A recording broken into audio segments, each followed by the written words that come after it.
PM वाणी। ये PM वाणी क्या है?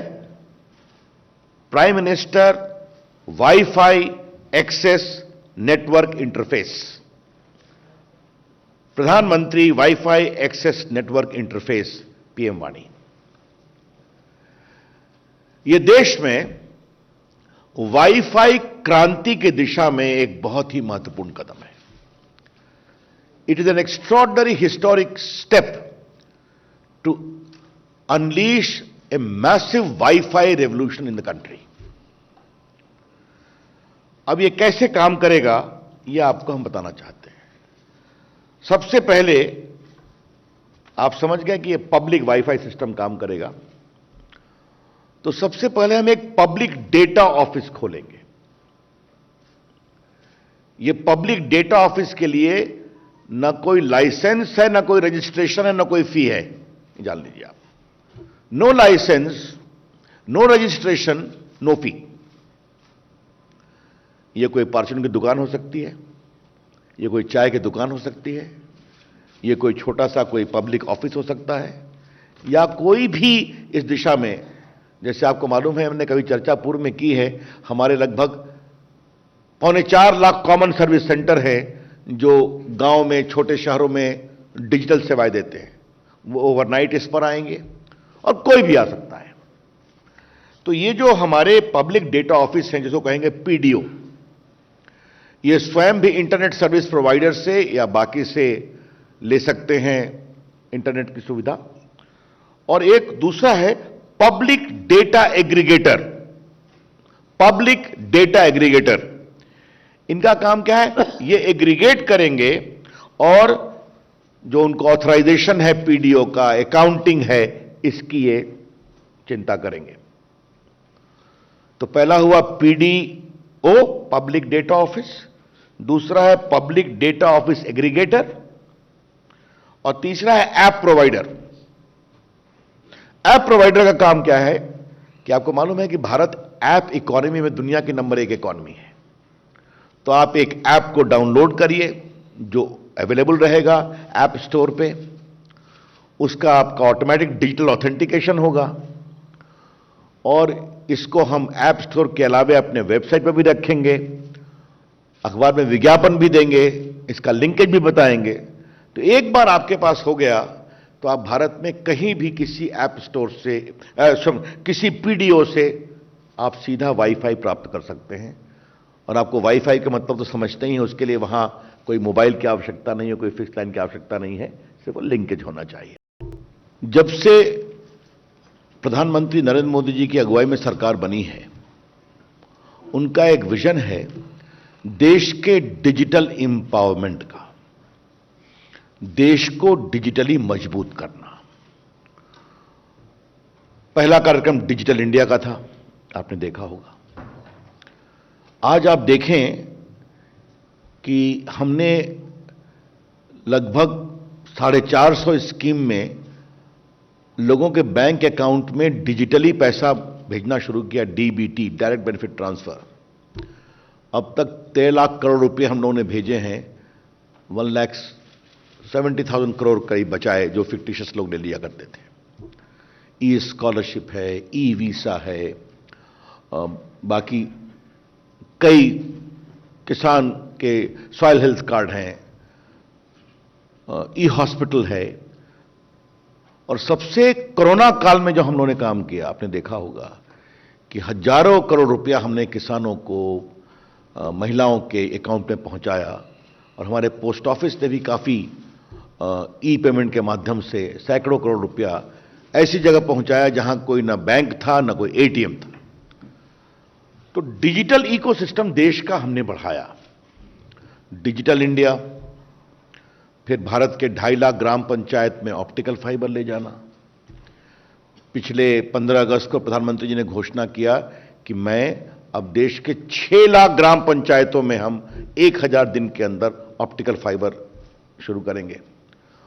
उसका श्री गणेश बिहार से हुआ। 45,000 गांव को हम जोड़ने वाले हैं, गांव तक ऑप्टिकल फाइबर। तो ये पूरा देश में हम डिजिटल बदलाव कर रहे हैं। और देखिए आप लोग, एक बात और समझिए, थोड़ा मैं इसको और बैकग्राउंड में दे दूं। आज पूरा हमारा digital India, direct benefit transfer Aadhaar के साथ, पूरा जीएसटीएन, पूरा digital payment fintech industry, UPI, और हमारा जो स्वास्थ्य की योजना चलती है आयुष्मान भारत, ये सब डिजिटल बेस पे चलती है और सब भारत में इसको हमने डेवलप किया है। तो जिस तरह से हम देश के पूरे डिजिटल तंत्र को मजबूत कर रहे हैं जनता की सहूलियत के लिए, ये बताना बहुत जरूरी है। The prime minister has taken a personal initiative in ensuring digital empowerment of the country and digital empowerment of ordinary Indians. ये दोनों बात समझना बहुत जरूरी है। आपको मालूम है भारत में लगभग 120 करोड़ मोबाइल फोन हैं, जिसमें लगभग 60 करोड़ स्मार्टफोन हैं। ये तो आपको मालूम ही है।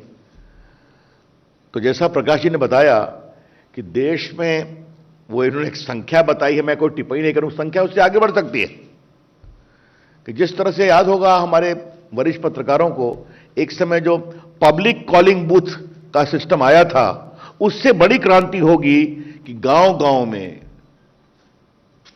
वाईफाई अवेलेबल होगा। लाखों की संख्या में, करोड़ों की संख्या में लोग इसका उपयोग करेंगे, मोबाइल सब कुछ उपलब्ध रहेगा। तो यह एक बहुत बड़ी क्रांति है। पब्लिक डाटा ऑफिस के लिए low licence no registration no fee, और पब्लिक डेटा एग्रीगेटर और ऐप प्रोवाइडर के लिए 7 दिन के अंदर हम उनको रजिस्ट्रेशन देंगे।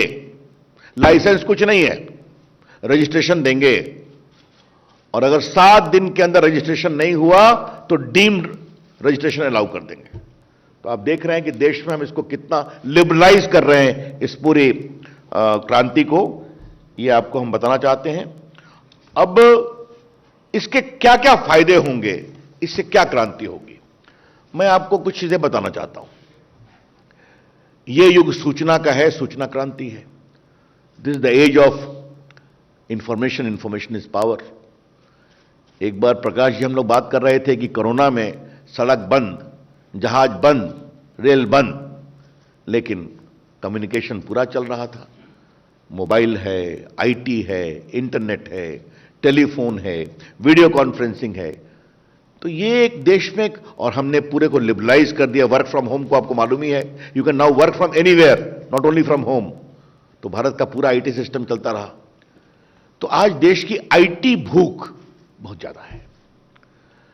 गांव गांव में बच्चे इससे किताब डाउनलोड कर लेंगे अपने गांव में, जिनको उस किताब नहीं है तो वाईफाई फास्ट डाउनलोड अलाउ करता है। आज किताबें डिजिटली उपलब्ध हैं तो उसको पढ़ सकेंगे। स्किलिंग का काम शुरू होगा, बिजनेस का काम शुरू होगा, ये पूरे पब्लिक वाईफाई की अवेलेबिलिटी से देश भर में। तो ये पीएम वाणी, हमने टीआरआई से भी इनकी अनुशंसा थी, बाकी थी, तो ये बहुत ही यशस्वी काम आज हुआ है। मैं पत्रकार मित्रों से यही कहूंगा कि ये डिजिटल बदलाव का एक बहुत बड़ा उपकरण बनने वाला है। PM Vani platform is going to be a very powerful transformative digital platform to empower ordinary Indians। ये मैं आपसे बोलना चाहता हूं। और खास करके मैं सुदूर इलाकों में डिजिटल एजुकेशन की बहुत बड़ी संभावना इसमें देखता हूं। मित्रों, एक दूसरा है जो चर्चा प्रकाश जी ने की कि नरेंद्र मोदी जी भारत के दूर दराज के जो हमारे द्वीप हैं, आइलैंड्स हैं, वो समृद्ध बने, वहां संचार बढ़े, इसकी बहुत उनकी चिंता होती है। आपने देखा होगा कि लगभग 1500 किलोमीटर हम चेन्नई से अंडमान अंडरग्राउंड सबमरीन ले गए, समय के समय पूरा कर दिया। प्रधानमंत्री ने उसको उद्घाटन भी कर दिया, आज वो काम चल रहा है। उसी प्रकार से लक्षद्वीप पे जो जितने 11 आइलैंड्स हैं, मेन तो उनका कवराती है, इसके अलावा मैं नाम पढ़ दूं क्योंकि लक्षद्वीप के लोग इसकी बहुत प्रतीक्षा कर रहे हैं, और दूरदर्शन से मैं आग्रह करूंगा कि इसको जरूर दिखाएं कम से कम वहां पर। ये 11 आइलैंड हैं, कवराती, कल्पेनी, अगाती, अमीनी, अंद्रौत, मिनिकॉय, बंगाराम, बित्रा, चेलाट, किल्तन एंड कदमत।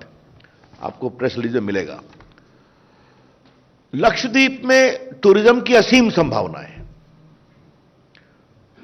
मैं लक्षद्वीप हम लोग गए हैं, शायद प्रकाश जी आपका जाना, मतलब उसका जो ब्लू वाटर है, it is comparable to the best in the world, और बड़े शांत लोग हैं। तो वहां कनेक्टिविटी की बात हमेशा आती थी। तो आज ये हमने प्रस्तावित किया है, 1000 दिन में इसको पूरा करेंगे, और इसमें बिल्कुल सेफ सिक्योर, बीएसएनएल के द्वारा जैसे वहां उसको इंप्लीमेंट किया था, यहां भी इंप्लीमेंट करेंगे। तो ये भी, इसकी कुल राशि 1072 करोड़ की है, ये आपको हम बताना चाहते हैं, और बाकी सब कुछ इस पर लिखा हुआ है। और तीसरा जो हम लोगों ने एक बड़ा निर्णय किया है, जो प्रकाश जी ने आरंभिक टिप्पणियां की, कि हमारे प्रधानमंत्री जी हमेशा ये आग्रह करते हैं, निर्देश रहता है कि नॉर्थ ईस्ट की चिंता होनी चाहिए।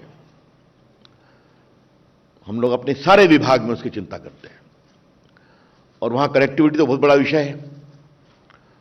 तो 4G का काम बाकी सब जगह चल रहा है, कई जगह पूरा हो गया है, आसाम में, बाकी जगह पर 2 जगह बचे हुए थे, एक अरुणाचल प्रदेश और दूसरा हमारे 2 जिले कार्बी अंगलोंग और दीमा हसाओ आसाम के।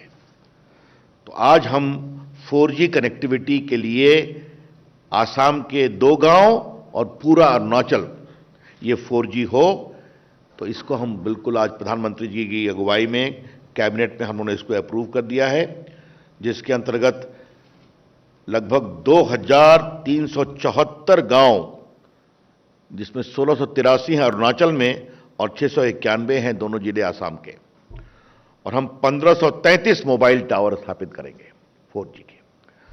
तो आप देख रहे हैं कि आज ये तीनों निर्णय, वाणी, पीएम वाणी, लक्षद्वीप में अंडरग्राउंड केबल कनेक्टिविटी के लिए, और तीसरा अरुणाचल और असम के 2 जिलों के लिए, तो देश की संचार क्रांति की दिशा में बहुत ही महत्वपूर्ण निर्णय है।